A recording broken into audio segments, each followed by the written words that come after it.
پچھلے 2 جمعوں سے ہماری گفتگو کا سلسلہ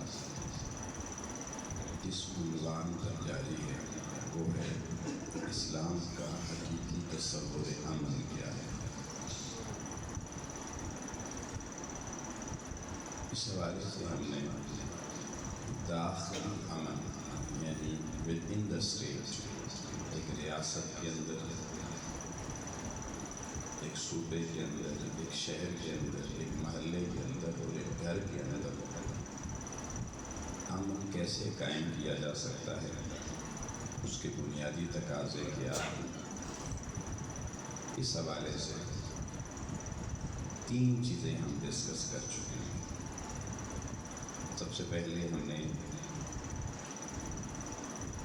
4 چیزوں کے تحفظ کی بات کی پہلے نقطے میں، جان، مال، عزت اور عقل کا تحفظ، اور اس کے بعد ہم نے پھر بات کی دینی اور مذہبی آزادی کی امن کے لیے ضروری ہے، اور حسن اتفاق کہ اسی دوران ملک کی فضا کچھ ایسی بنی۔ پچھلے جمعے ہم نے اس پر بات کی کہ دین کس قدر شخصی آزادی کی اجازت دیتا ہے، اور دینی حوالے سے دینی لوگوں کو کتنی آزادی ہے، اور دین کے حوالے سے ہر شخص کو کتنا اپنے آزادی رائے کا حق ہے۔ اور آج یہی ملک دوبارہ امن کو تہوبالا کرنے کے لیے ہم نے خود راستے بند کیے ہوئے ہیں، اور پرامن کسی شخص کو اپنی آزادی رائے کا حق بھی چھین رکھا ہے۔ کیونکہ ابھی شہر سے گزر کے آ رہا ہوں تو میں سارے راستے میں یہی سوچتا آ رہا تھا کہ اللہ کا قرآن اور دین مصطفی ہمیں امن قائم کرنے کے لیے کیا ہدایات دیتا ہے، اور ہم اپنا ہی امن برباد کرنے کے لیے لوگوں پہ جبر و سختی کے ساتھ ان کو کس طریقے سے بد امنی کی راہ کی طرف لے کے جاتے ہیں۔ اور اس حوالے سے ہم نے جو اس عنوان اس دوسرے نقطے پہ رہتے ہوئے جو آیت مبارکہ 3 میں نے آپ کے سامنے پیش کی تھی، ایک سورہ بقرہ کی آیت نمبر 256 تھی، اور ایک قرآن مجید کی سورہ غاشیہ سورہ نمبر 88 کی آیت نمبر 22 تھی، اور ایک سورہ یونس کی آیت نمبر 99 ہم نے اس حوالے سے ڈسکس کی تھی۔ اب یہ 99 نمبر آیت کو میں دہراتا ہوں تاکہ آپ کو اندازہ ہو کہ قرآن و سنت کی تعلیمات کیا ہیں اور ہمارے حکمرانوں کے رویے کیا ہیں۔ آیت نمبر 99 میں اللہ پاک نے فرمایا وَلَوْ شَاءَ رَبُّكَ لَآمَنَ مَنْ فِي الْأَرْضِ كُلُّهُمْ جَمِيعًا، کہ رب اگر چاہے تو ساری دھرتی پہ امن قائم ہو سکتا ہے اور ہر شخص مومن بن سکتا ہے۔ یعنی جبراً اگر کلمے پڑھانے ہیں، جبراً اگر لوگوں کو ہم نے اپنی راہ کی طرف لانا ہے، جبراً اپنی سوچ اور فکر اس کا غلام بنانا ہے، تو اللہ کہتا ہے میں تو رب ہوں، اتنے بڑے اقتدار کا مالک ہوں، میرے لیے کون سا مشکل ہے۔ کوئی ظالم نہ رہے، کوئی جابر نہ رہے، کوئی کسی کی طرف میلی آنکھ اٹھ نہ سکے، میں سب کو ایمان کی اس صف میں لا سکتا ہوں، میرے پاس یہ قدرت ہے۔ لیکن رب ہو کر بھی میں تمہاری آزادیوں کا احترام کرتا ہوں، مجھے مانو یا نہ مانو، میں پھر بھی تمہیں رزق دیتا ہوں۔ اللہ تعالیٰ نے دیکھا نا کافر کا راستہ بھی بند نہیں کیا کہ یہ مجھے نہیں مانتا، میں اس کا راستہ بند کر دیتا ہوں، اس کو اندھا کر دیتا ہوں۔ کہیں اللہ نے ایسا کیا؟ وہ کافروں کو ہم سے زیادہ رزق دے رہا ہے، مشرکوں کو، منافقوں کو، دہریوں کو۔ آپ دیکھ لیں اس پر مسلمانوں کے مقابلے میں ان کے خزانے زیادہ بھرے ہوئے۔ اس نے کہا بھائی دیکھیں یہ آزادی ہے، دنیا میں نے آزاد چھوڑا ہے تو یہ لوگوں کا حق ہے آزادی اپنا، لیکن خود کوئی فساد برپا نہ کرے، لیکن کسی کو مجبور نہ کریں کہ وہ فسادی بنے۔ اور آگے حضور علیہ السلام کو اللہ نے مخاطب ہو کے فرمایا افانت تکرہ الناس حتی یکونوا مؤمنین، یا میرے محبوب اب آپ جبر کریں گے، ڈنڈا اٹھائیں گے لوگوں کو مومن بنانے کے لیے، اپنی راہ پہ جلانے کے لیے؟ یہ حضور کی راہ تو ایمان والی راہ تھی کہ اپنی راہ پر اپنی اتباع میں لانے کے لیے محبوب اب آپ جبر کریں گے، ظلم کریں گے، ماریں گے لوگوں کو۔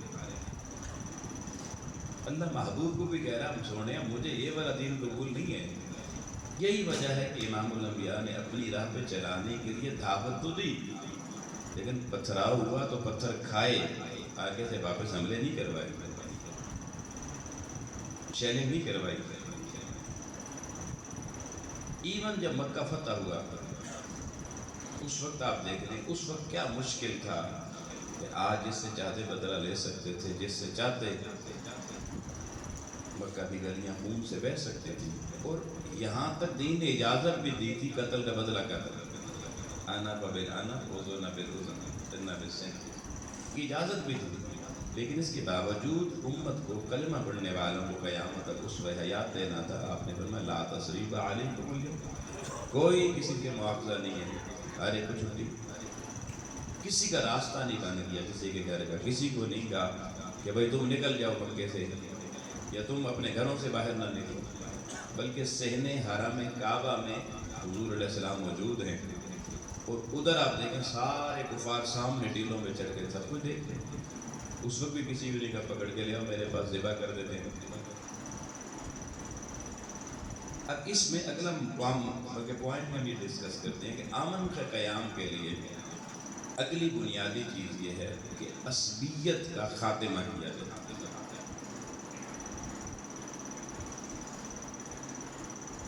عصبیت کسی معاشرے کی تباہی اور بربادی کے لیے کافی ہوتی ہے، باقی کسی چیز کی ضرورت نہیں رہتی۔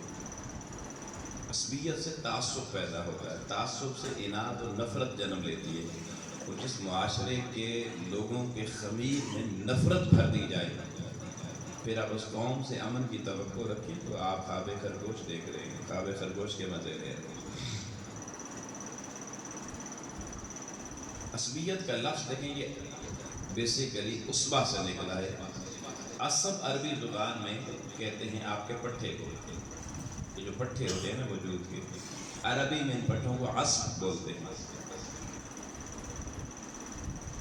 اور عصبہ عربی زبان میں بیسیکلی والد کے خاندان کو کہتے ہیں، کیونکہ شجرہ انسان کا اپنے ددیال سے چلتا ہے، اور انسان زندگی میں زیادہ فخر بھی اپنے ددیال پہ کرتا ہے، کیونکہ ددیال کے قریب بچے رہتے ہیں۔ ددیال کی دور ماں کہاں کہیں سے بھی ہو سکتی ہے، ضروری نہیں کہ قریب ہو، لیکن وہ رہتے ہیں ہمیشہ ددیال کے قریب ہیں۔ چاچے جس کے تگڑے ہوں، دادا تگڑا ہو، ابا تگڑا ہو، اس کے دادے پوترے جس کو کہتے ہیں وہ تگڑے ہوں، تو بندے کو بڑا ہوتا ہے، ہمارا خاندان بڑا تگڑا آتا ہے۔ اب عصبیت کا لفظ اس سے لے کر بتا دیا کہ یہ اپنے خاندان کی بنیاد پر، اپنے باپ دادا کی بنیاد پر، اپنے چاچوں کی بنیاد پر، اپنے کزن کی بنیاد پر، یہ جو انسان اپنے آپ کو طاقتور سمجھتا ہے اور دوسرے کو کمزور سمجھتا ہے، اور اس سے جو ایک تفریق پیدا ہوتی ہے، اس کو عصبیت کہتے ہیں۔ اس سے پھر نفرتیں جنم لیتی ہیں، پھر وہ دوسروں کو دانا دیتا پھرتا ہے، یہ تو ہے ہی غیر خاندانی آدمی، ہمیں دیکھیں بڑے خاندانی لوگ ہیں۔ اس بنیاد پر ظلم، معاشرے کی یونٹ میں بتا رہا ہوں، ظلم کے پہلا یونٹ ہوتا ہے عصبیت، خاندانی عصبیت۔ پھر یہ خاندانی عصبیت سے اوپر جائیں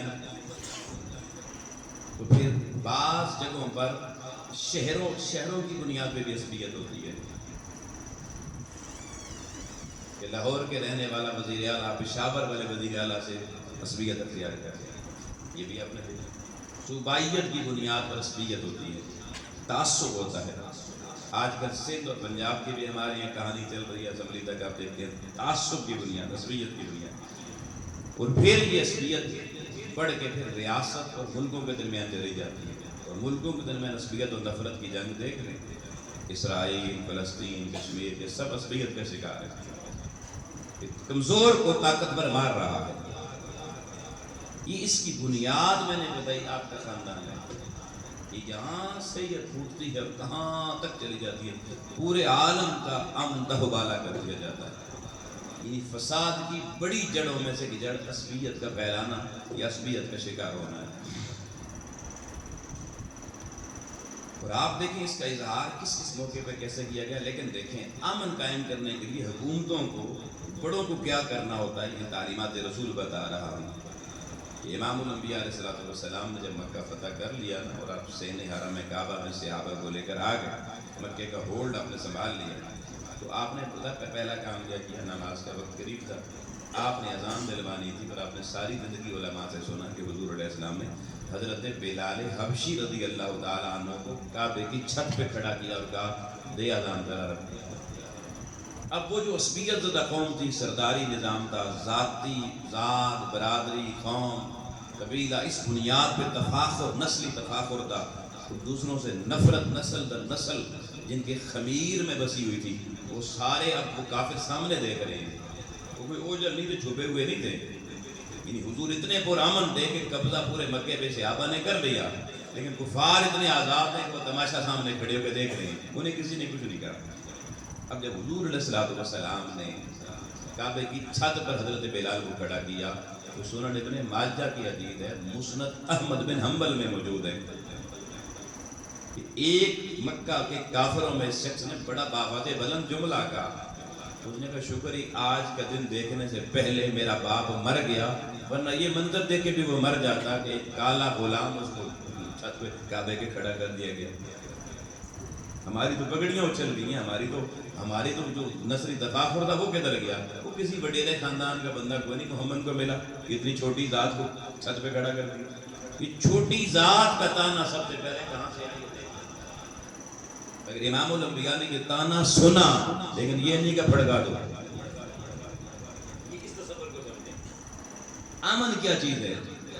اچھا اس کو نہیں پھڑکایا گیا تو حارث نامی ایک شخص، حارث بن حشام جس کا نام ہے، اس نے باواد بلند اس نے کہا کہ محمد تجھے ان کالوں کے علاوہ کوئی اچھے رنگ والا کوئی نہیں ملا، کوئی رنگ ہی اچھا سلیکٹ کر لیتا تھا۔ حضرت بلال حبشی کے رنگ کے اوپر انہوں نے دیکھی، اس وقت تانا زنی کی، مگر آقا علیہ السلام نے ایک دفعہ بھی پلٹ کے غصے سے بھی نہیں دیکھا، گور کے بھی نہیں دیکھا، نہ صحابہ کو اجازت دی، ورنہ حضور اگر صحابہ کو کہہ دیتے آج تو مکے پر حاکم حضور علیہ السلام تھے، کون سی دیر لگتی تھی اس بندے کو لمبا کرنے میں۔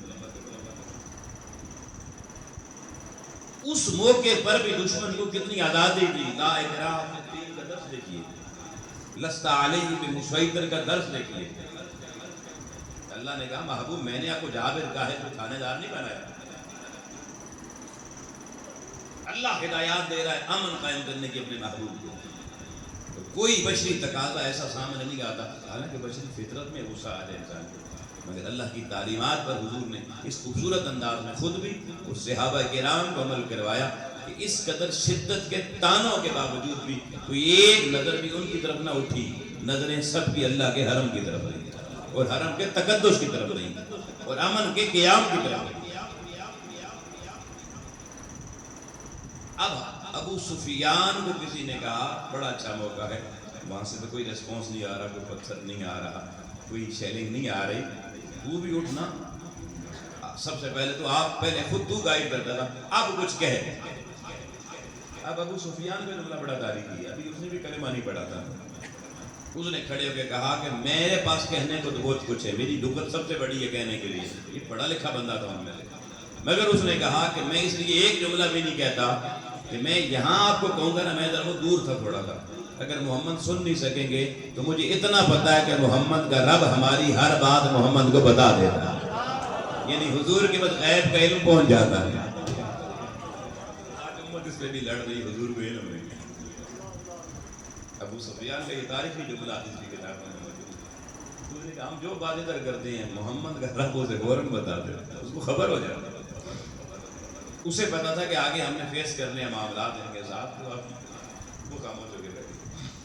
تو یہ دیکھیں کہ سارا منظرنامہ، اس منظرنامے میں جب یہ آوازیں اٹھی نا، اس وقت سے نے حرم میں کعبہ میں فتح مکہ کے موقع پر جبریل آیا، سورہ حجرات کی آیت نمبر 13 لے کر، یا ایھا الناس انا خلقناکم من ذکر و انثی وجعلناکم شعوبا وقبائل لتعارفوا۔ اللہ نے قیامت تک کے لیے الوہی انسانوں کو الوہی اصول دے دیا، اپنے نظام قدرت سے یہ یونیورسل ٹروتھ رول دے دیا، یونیورسل ٹروتھ پرنسپل دے دیا کہ اے انسانوں، مسلمانوں کو بھی مخاطب نہیں کیا، اس میں وہ مکے والے بھی تھے جو سامنے یہ آوازیں کر رہے تھے، اے میرے محبوب ان سب کو بتا، یا ایھا الناس، اے انسانوں، انا خلقناکم من ذکر و انثی، اللہ تعالیٰ نے تم سب کو ایک مرد اور ایک عورت سے پیدا کیا ہے، کسی کو باپ کا پتہ نہ بھی ہو مگر ایک مرد اور ایک عورت ملتے ہیں تو بچہ بنتا ہے۔ فرمایا خاندان تم کیا ہے، نسلی تفاخر کیا ہے، کس چیز پہ فخر کر رہے ہو؟ جس کو گھٹیا سمجھ رہے ہو وہ بھی ایک مرد اور ایک عورت کے ملاپ سے دنیا میں آیا ہے۔ جو اپنے آپ کو اعلیٰ سمجھ رہا ہے اس کے دنیا میں آنے کا سبب بھی ایک مرد اور ایک عورت ہے، اور بیچ میں نطفہ ہے۔ وہ نطفہ جو کوئی پاک چیز نہیں ہے۔ ارے سب اپنی اوقات دیکھو، قرآن کہہ رہا ہے۔ اور اللہ نے تم نے قبیلے نہیں بنائے، تم نے خاندان نہیں بنائے، وَجَعَلْنَاكُمْ اللہ نے تمہارے لیے بنائے قبائل، شعوب و قبائل، یہ تمہارے قبیلے، یہ تمہارے خاندان، یہ تمہاری ذاتیں اللہ نے کیوں بنائی ہیں؟ لِتَعَارَفُوا صرف تمہاری پہچان کے لیے بنائی ہیں، فخر کے لیے نہیں بنائی ہیں۔ ذاتوں برادریوں کی بنیاد پہ نہ کوئی بڑا ہوتا ہے نہ کوئی چھوٹا ہوتا ہے۔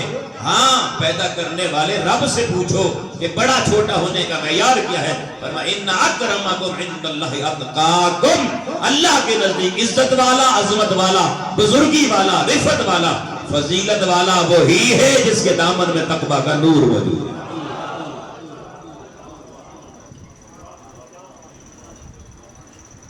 تقویٰ والا کبھی کسی کے سامنے اپنی رفت بتائے گا نہیں، اپنی فضیلت بتائے گا نہیں، اسے پتا ہے میرا معاملہ ادھر والوں سے یہ تھا۔ میں آج ہمارے یہاں شاید ہی کوئی بندہ ایسا ہو اس مجمع میں بیٹھا ہوا میرے سمیت، میں آپ سے اپنے آپ کو الگ نہیں سمجھتا، شاید الا ماشاء اللہ، یا باہر پورے شہر میں جس کی زبان سے یہ جملہ زندگی میں نہ نکلا ہو وہ فلاں تو خاندانی نہیں ہے، کہ مجھے خاندانی نہیں لگ رہا۔ اللہ کہتا ہے میں نے کوئی ایک بھی غیر خاندانی نہیں بنایا۔ جب کوئی کہے کہ یہ خاندانی نہیں ہے تو قرآن کی اس نص قطعی کی مخالفت ہے۔ تو قرآن کی ایک نص کا انکار پورے ایمان کا انکار ہے۔ اس بنیاد پر ہم کتنے مومن رہے ہیں؟ فساد نہیں کریں گے تو کیا کریں گے؟ ایمان امن، ایمان اندر آتا ہے تو بندہ امن والا بن جاتا ہے۔ یہ جو فساد ہر شخص کے، ہر گھر میں، ہر محلے میں، ہر ذات میں، ہر برادری میں، ہر پڑوسی میں فساد ہی فساد، دنگا ہی دنگا، جھگڑا ہی جھگڑا ہے، نفرت ہی نفرت ہے۔ اس کی بنیاد یہ ہے کہ ہم اسی سورہ اعراف میں آگے بتایا وقالت الاعراب قالوا آمنا، کہ محبوب یہ تیرے پاس اعرابی ایسے آتے ہیں ابھی جن کے اندر نسلی تفاخر موجود ہے، ابھی جن کے اندر عصبیت موجود ہے، جن کے اندر اپنی ذات قبیلہ بڑا محترم ہے، دین پیچھے سیکنڈری، پرائمیریلی وہ اپنے قبیلے اور برادری کو اوپر سمجھتے ہیں۔ اس بنیاد میں ان کی ہمدردیاں سب سے ہوتی ہیں۔ تو محبوب یہ جو اعرابی ہیں کلمہ پڑھ کے تیرے پاس ان کا دعویٰ تو ہے کہ یہ مومن ہو گئے، قل لم تؤمنوا، محبوب نے بتا دیں یہ مومن نہیں۔ آؤ لوگوں محمد عربی کی بارگاہ میں آ کے کلمہ پڑھے حضور کا، آپ تو صحابی بنا کے جنتی جنتی کے نعرے لگائیں گے۔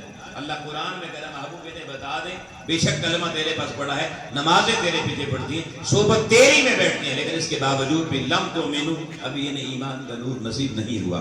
وَلَٰكِنْ قُولُوا أَسْلَمْنَا، اگر دعویٰ کرنا ہے تو یہ کہا کریں ہم اسلام والوں کی صف میں شامل ہو گئے ہیں۔ ہاں مسلمانوں کے اندر موجود ہیں لیکن ایمان والے تو پتہ چلا اسلام والے بہت سارے ہو سکتے ہیں، ایمان والا کوئی نہیں۔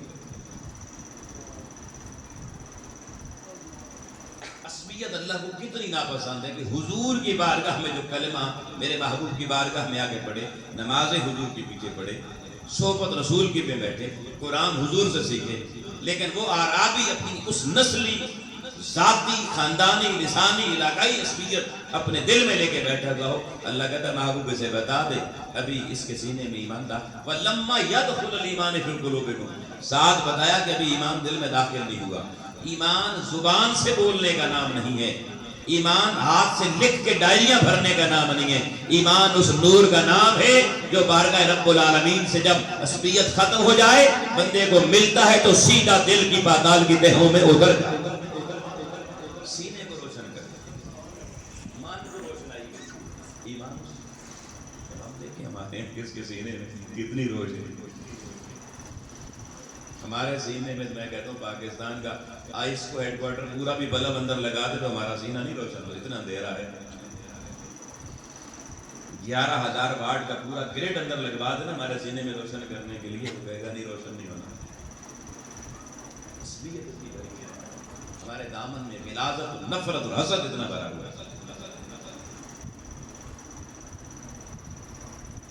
یہ بنیاد ہے۔ پھر دیکھیے امام الانبیاء علیہ السلام کا فرمان سنن ابو داؤد کی حدیث ہے 5127 نمبر ہے، آپ اس کے الفاظ سنیں، کام جاتا ہے۔ آقا علیہ الصلوۃ والسلام نے فرمایا لیس منا من دعا الی العصبیہ، فرمایا وہ ہم میں سے نہیں ہے، میری امت میں سے نہیں ہے جو بندوں کو عصبیت کی طرف بلائے۔ یہ عصبیت کی طرف کیسے بلانا ہوتا ہے؟ کسی بندے سے کسی نوجوان کا جھگڑا ہو گیا، اب غلطی بھی سی بھی اس نے کہا تو ٹھہر میں تجھے بتا دوں، جا کر اوے میرے چاچے مامے، وہ میرے چاچے کے پتر دزگوترے فلانے آ جاؤ، فلانے نے میرے خاندان کو گالی نکال دی ہے۔ اسی کو چھوٹے لوگ، وہ کمی آدمی جناب، غیر خاندانی آدمی، اس کا یوں تو کر، اب وہ جو بلا رہا ہے سب کو، یہ جو لڑکے گروپ چھوٹے چھوٹے بنا کے اکٹھے کر کے دوسروں کو مارنے کے لیے چلے جاتے ہیں آپ کے محلوں میں، نوجوان طبقہ گروپیں کی ہوئی چھوٹے چھوٹے، کوئی کہتا ہے میرا 333 گروپ ہے، کوئی کہتا ہے 777 گروپ ہے، یہ جو بنائے ہوئے ہیں یہ کیا ہے؟ یہ عصبیت کی طرف بلانا ہے۔ اور آقا فرما رہے ہیں جو عصبیت کی طرف بلائے وہ سب کا ہو سکتا ہے، میں محمد کا نہیں ہو سکتا۔ کلمے پڑھتے ہیں ساری، اس چیز کو سمجھو۔ اور یہ حدیث ابھی پوری جگہ میں نے ایک جملہ پڑھا، 2 جملے اور پھر حضور علیہ السلام نے فرمایا اب اگلی بات وہی آ رہی ہے، وہ جھگڑنے کے لیے نا عصبیت پہ بنیاد پہ بندے اکٹھے کیے جاتے ہیں، خاندانی بنیاد پہ۔ گاؤں علاقوں میں بھی میں بڑی اچھی مثال دے دوں، 2 الگ خاندانوں میں کوئی گاؤں میں جھگڑا ہو جائے، کسی راستے پہ جھگڑا ہو جائے، کسی زمین پہ جھگڑا ہو جائے، کسی قبرستان کے مسئلے پہ جھگڑا ہو جائے، سو جھگڑے ہوتے ہیں چھوٹے چھوٹے، تو بعض وقت پھر ہمارے ڈی سی، تھانے دار یا ایس پی یہ انکوائریاں ہیں، وہاں کہتے ہیں پر موقع انکوائری ہوگی، تو اس انکوائری کی بنیاد ہوتی ہے کہ جس کے ساتھ بندے زیادہ ہو کے دیکھے جاتے ہیں، بندے کس کے ساتھ زیادہ ہیں، اس بنیاد پہ فیصلہ ہوتا ہے۔ تو پھر ہم پتہ کیا کرتے ہیں، پھر ہم عصبیت کو وہاں زور لگاتے ہیں، کوئی ناراض ہو تو راضی کریں گے، یار ہوں برادری کا مسئلہ ہے، خاندان کا مسئلہ ہے، بھلے غلط ہوں گے اور سارے کے سارے انہیں پتہ میرا چاچا ماما غلط ہے، مگر اس کے ساتھ کھڑے ہوں گے کہ برادری کی عزت کرو، اس کو عصبیت ہے۔ اور اگلا جملہ سننے حضور علیہ السلام کا، آقا علیہ السلام فرمایا لیس منا من قاتل علی العصبیہ، فرمایا وہ بھی میں محمد سے نہیں ہے جو عصبیت کی بنیاد پر کسی سے جھگڑا کرے۔ عصبیت کی بنیاد پر، خاندانی بنیاد پر، ذاتی بنیاد پر، لسانی بنیاد پر، صوبائی بنیاد پر، علاقائی بنیاد پر، تو بھی میرے علاقے کا نہیں یار، فلانے علاقے میں، آقا نے فرمایا وہ میں محمد سے اس کا کوئی تعلق نہیں ہے۔ اور تیسرا جملہ فرمایا لیس منا من مات علی العصبیہ، یہ سنن ابو داؤد کی حدیث پڑھ رہا ہوں 5127، فرمایا اس کا تعلق بھی میں محمد عربی سے نہ دنیا میں، نہ قبر میں، نہ حشر میں، کہیں پر بھی نہیں ہے۔ جو عصبیت کی زندگی جی کر مر گیا، قیامت کو بھی میں محمد کی صف ہوتے نہیں، کسی اور صف سے ہوتے۔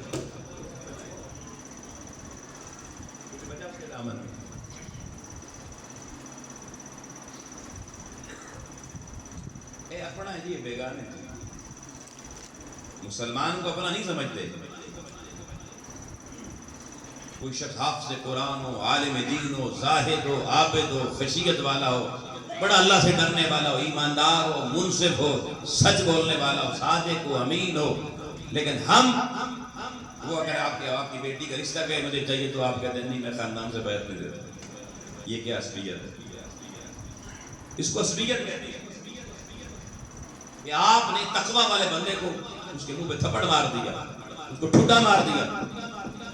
کئی تو ایسے ہمارے بابے دیکھو کہتے ہیں آپ کو جرت کیسے ہوئی میری دہلیز پر آنے کی؟ بھائی اسی خاندانی لوگ ہیں۔ پھر اپنے خاندان میں اپنے کسی بھانجے بھتیجے، کسی اپنے، بھلے وہ لچا ہے، لفنگا ہے، بھلے وہ شرابی ہے، چرسی ہے، بھنگی ہے، افیونی ہے، افیمی ہے، پورا دن بار گالی گلوچ جھگڑا کرنے والا ہے، قبضہ گروپ قبضہ مار دیا، کچھ بھی اپنا ہے نا جی، خیر ہے۔ ظالم تو نے کس محمد عربی کا کلمہ پڑھا، کس خدا کو مانتا ہے؟ تیرے نزدیک اپنا ہونے کا معیار محمد عربی کا دین نہیں ہے، امام الانبیاء علیہ السلام کا کلمہ نہیں ہے، اس کو تو نے ٹھوکر مار کے پہلے بیگانہ کہہ دیا۔ یعنی جو محمد عربی کا غلام ہے تیرے لیے وہ بیگانہ ہے، اور جو لچا لفنگا ہے مگر تیرا رشتہ دار ہے وہ اپنا ہے۔ پھر ایسوں کا انجام کیا ہوتا ہے اسی دنیا میں اللہ انہیں دکھا دیتا ہے۔ سر پہ ہاتھ رکھے لوگ نے روتے ہوئے دیکھے۔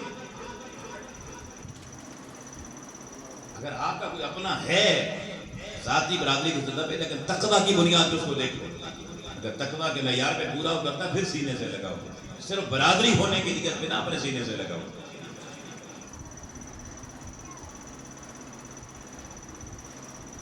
ایک فلسطینی عورت، یہ بھی سنن ابن ماجہ کی حدیث ہے، فلسطینی عورت ہی فصیلہ نام تھا، اس سے یہ روایت ہے سنن ابن ماجہ نے کی ہے۔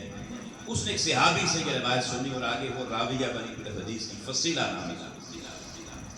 وہ کہتی ہیں کہ فلاں صحابی سے میں نے سنا کہ انہوں نے رسول اللہ کو اپنے والد سے روایت کرتی ہیں، اپنے والد سے بلکہ کہ میرے والد یہ کہتے ہیں کہ انہوں نے رسول اللہ صلی اللہ علیہ وسلم سے پوچھا کہ یا رسول اللہ کیا اپنے خاندان سے محبت نہیں کرنی چاہیے، یہ عصبیت ہے؟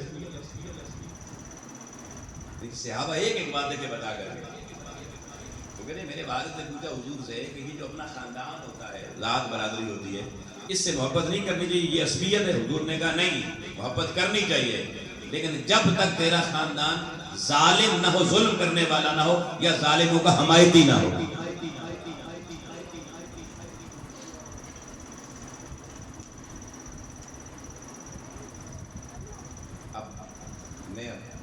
کیا آپ کو بتاؤں، ابھی یہ جو دن دہاڑے گولیاں مار کے لوگوں کو مار دیتے ہیں، وہ آپ کا کوئی محلے دار ہو، وہ علاقے کا تھانے دار ہو، وہ صوبائیت لیول کا ہو یا قومی سطح پر ہو،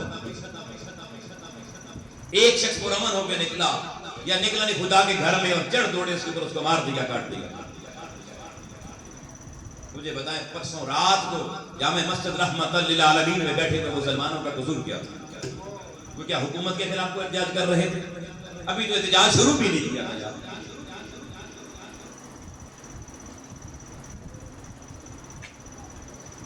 وہ تو صرف غزہ اور فلسطین کے مسلمانوں کے حق میں ایک پرامن مظاہرہ کرنے کا بھی سوچ رہے تھے کہ ہم یہ کریں گے اور اپنا احتجاج ریکارڈ کروائیں گے پرامن طور پر، اور خدا کے گھر کا تقدس پامال کر کے گرفتاریاں ہوئی، بندے مار دیے گئے، زخمی کر دیے گئے، لاشیں اٹھا کے آپ نے چھپا دی۔ یہ کیا؟ اب عصبیت پروموٹ نہیں ہوگی؟ یہ بھی عصبیت پروموٹ کرنے کی بات ہے نا۔ حکومت خود لوگوں کو چھوٹے چھوٹے گروہوں میں بانٹ کر اپنے خلاف کھڑا کرنا چاہتی ہے۔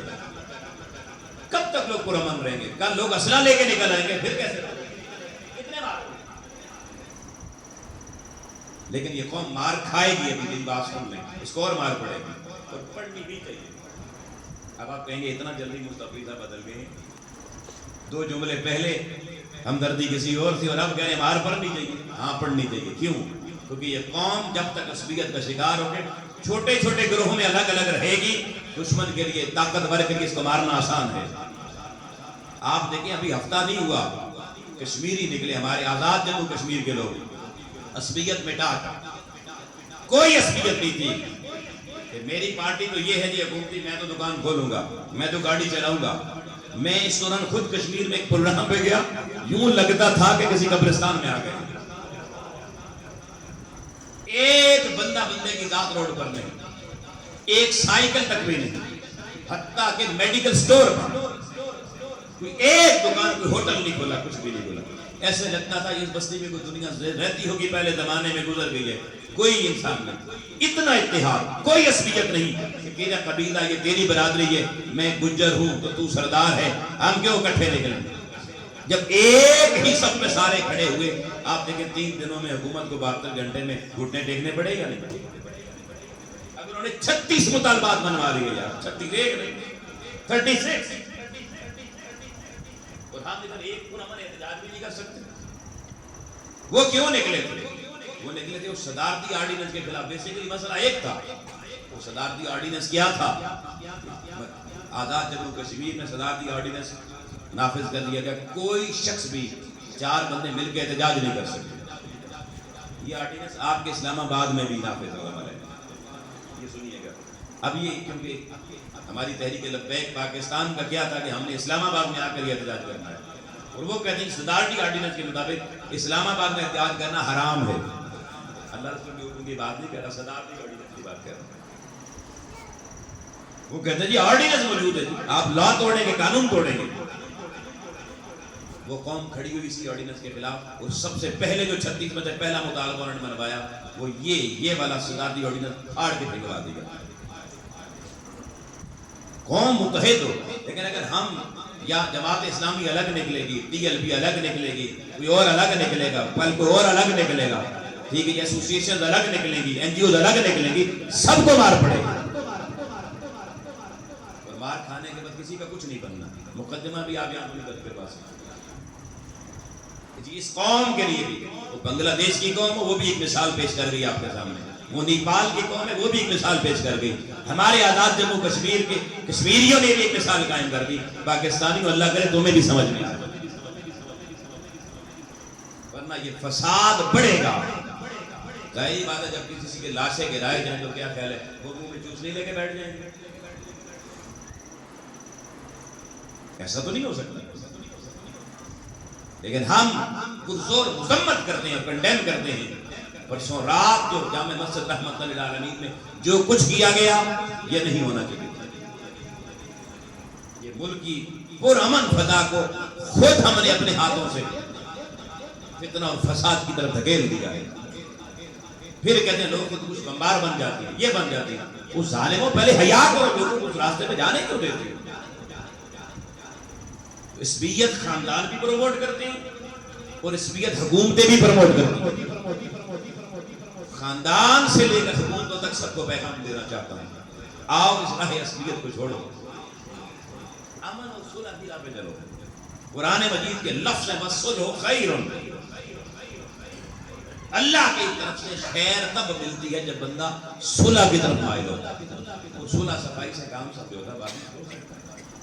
اور ہمارے احتجاج کرنا، آپ کسی جماعت کو کہہ سکتے ہیں کہ جناب یہ کوئی ملکی تنصیبات کو نقصان پہنچا، کسی شخص کو نقصان پہنچا، کسی ادارے کے آفس کو نقصان پہنچا تو آپ کی پوری جماعت بین ہو سکتی ہے۔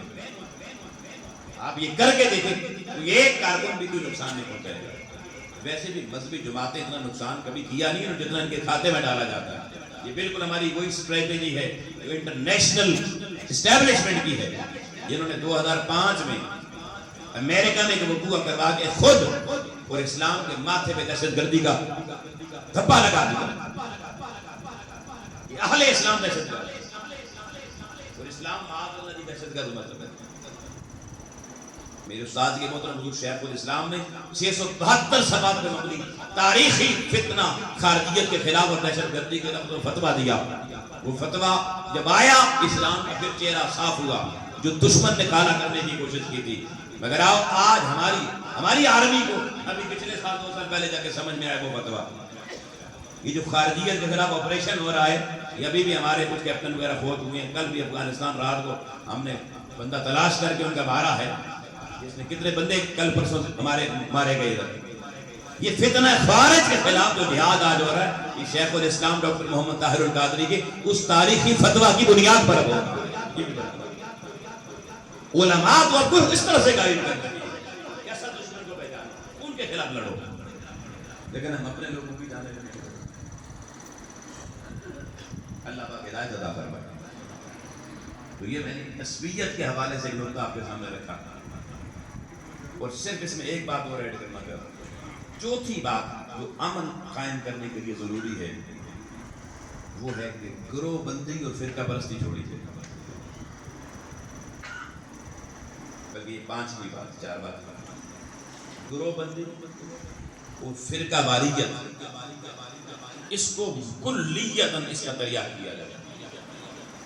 اور قرآن مجید کی تعلیمات آپ پڑھیں، سورہ آل عمران کو پڑھیں، آیت نمبر 103، وَاعْتَصِمُوا بِحَبْلِ اللَّهِ جَمِيعًا وَلَا تَفَرَّقُوا۔ اللہ تعالیٰ کہتا ہے کہ ایک یکجہتی کی رسی کو تھام کے رکھو، اور یکجہتی قرآن و سنت پر ہوتی ہے، اور ہر تفرقے کو ٹوٹلی قرآن نے کنڈیم کیا ہے۔ لا تفرقوا، یہ اللہ کا حکم ہے، لا تفرقوا، جیسے لا الہ کہا، کوئی دوسرا تمہارا معبود نہیں ہے، اب کسی اور کو معبود مانو گے تو مشرک ہو جاؤ گے. فرمایا لا تفرقوا، لیکن ہم سارے فرقہ بندی. اقبال روتا ہوا چلا گیا، کہیں فرقہ بندی کہیں جاتے ہیں، کیا زمانے میں پنپنے کی یہی باتیں ہیں. اللہ کی قرآن سے ٹکراؤ کر رہے ہیں. وہ کہتا ہے اللہ کہہ رہا لا تفرقوا مسلمانوں، وہ مسلمان امت کا نام ہی نہیں لیتے. جملے بڑے سخت ہیں، میں بولتا ہوں تو لوگوں کو ناراض ہو جاتے ہیں. ایک آپ جملہ سنتے ہیں کہ کوئی کہے گا جی علماء اہل حدیث، کوئی کہے گا علماء دیوبند، کوئی کہے گا علماء اہل سنت. یہ جملہ سنتے ہیں نا علماء کے لیے. کبھی آپ نے کسی اسٹیج سے سنا علماء امت، علماء اسلام؟ امت اور اسلام تو ہمارے کاغذوں میں ختم ہو گیا. تو فرقہ بازی نے اتنا ہمیں لپیٹ میں لے لیا، گروہ بندی نے اتنا لپیٹ میں لے لیا.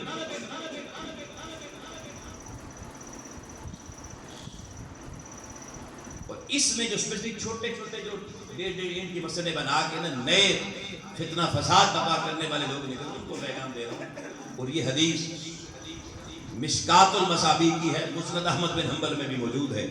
امام الانبیاء علیہ السلام نے فرمایا، حضرت انس بن مالک اس کے راوی تھے، اتبعوا السبات العظم. 174 نمبر حدیث ہے یہ مشکات المصابیح. حضور نے فرمایا سواد اعظم کی اتباع کرو. سواد اعظم کہتے ہیں امت کی کثرت کے پیچھے چلو. امت کی اور بڑے صغیر بات کو ہند میں باقیوں پہ بھی بات نہیں کرتا کیونکہ ہمارا سب کانٹیننٹ کا خطہ ہے. اس میں سواد اعظم سیدنا امام اعظم رحمت اللہ علیہ، آپ سواد اعظم کے ہیڈ ہیں. آپ گنتی کر لیں سب کی طرح، میں غلط ہوں تو میری رہنمائی کر لیں. تو حضور نے اگلا جملہ فرمایا کہ فَإِنَّهُ مَنْ شَذَّ شَذَّ فِي النَّارِ، جو کثرت والی جماعت ان سواد اعظم سے ہٹے گا وہ سیدھا جہنم میں جائے گا. یہ نہیں کہا وہ علمی کتابی بن جائے گا، وہ فلانا بن جائے گا، ڈمکانا بن جائے گا، کہا سیدھا جہنم میں جائے گا. خود بھی جہنم میں جائے گا، اپنے فالوورز کو بھی جہنم میں لے کے جائے گا جو سواد اعظم سے ہٹائے گا. آج یہ جو چھوٹے چھوٹے بوزنے نکل آئے ہیں، بوزنا ایک فارسی زبان کا لفظ ہے، معنی نہیں بتاتا. چھوٹے چھوٹے بوزنے اس سواد اعظم کو توڑ توڑ کے پچھلے 100 سال سے اگر ہمارے یہاں لوگ نکلے ہیں سواد اعظم کے اندر سے توڑے گئے ہیں. وہ سواد اعظم کو توڑنے والے کو مطلب میں فتویٰ میں کائنات کو مفتی نہیں دے رہا، خود رسول اللہ ارشاد فرما رہے ہیں وَإِنَّهُ مَنْ شَذَّ شَذَّ فِي النَّارِ. فرمایا جو سواد اعظم سے توڑے گا اس کا ٹھکانہ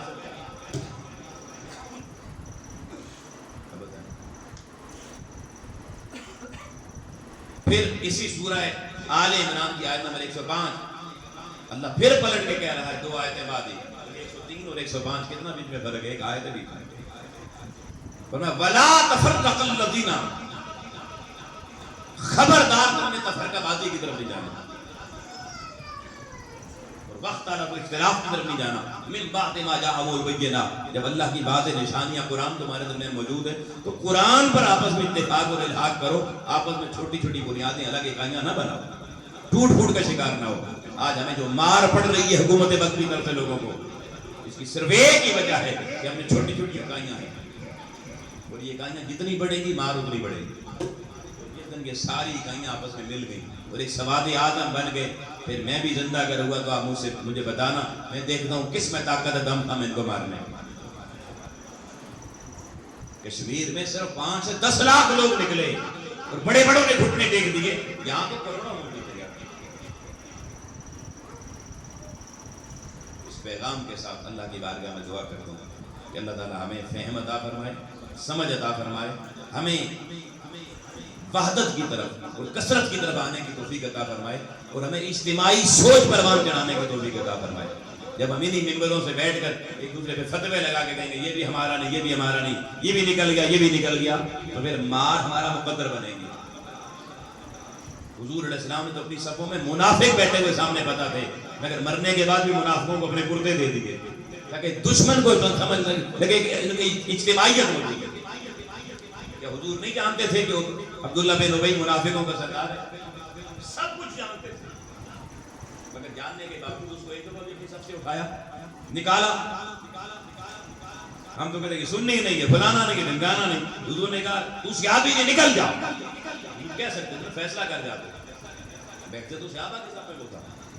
مر گیا، بیٹا آیا، آقا علیہ السلام نے دیکھی ایک ہی دو قمیضیں لے لی، کفن حضور کی قمیض کا پہن لی، تب بھی یہ راز کسی کے سامنے افشا نہ کیا، اجتماعیت متاثر نہ ہو، جنازہ پڑھانے کے لیے چلے گئے، پڑھا دیا، دفن کے بعد قبر پہ پہنچ گئے آقا علیہ السلام، تاکہ دنیا یہ نہ کہے، حالانکہ حضور ہر ایک کی قبر پہ نہیں جاتے تھے، یہ بھی مگر یہاں گئے دشمن فائدہ نہ اٹھائے۔ اب اللہ نے کہا محبوب میری غیرت کا مسئلہ آ گیا ہے، غیرت الہی سامنے آ گئی ہے، محبوب اس کی قبر سے ہٹ جا، اور آئندہ کسی کی قبر پہ ایسے شخص کھڑے نہ جو بدبخت ہو، اور اس کے لیے تو استغفار بھی کرے گا، میں معاف نہیں کروں گا۔ اب اللہ نے پردہ اٹھا کے اس کو ایام میں ننگا کر دیا، لیکن حضور کیا پیغام دے گا، اور ہم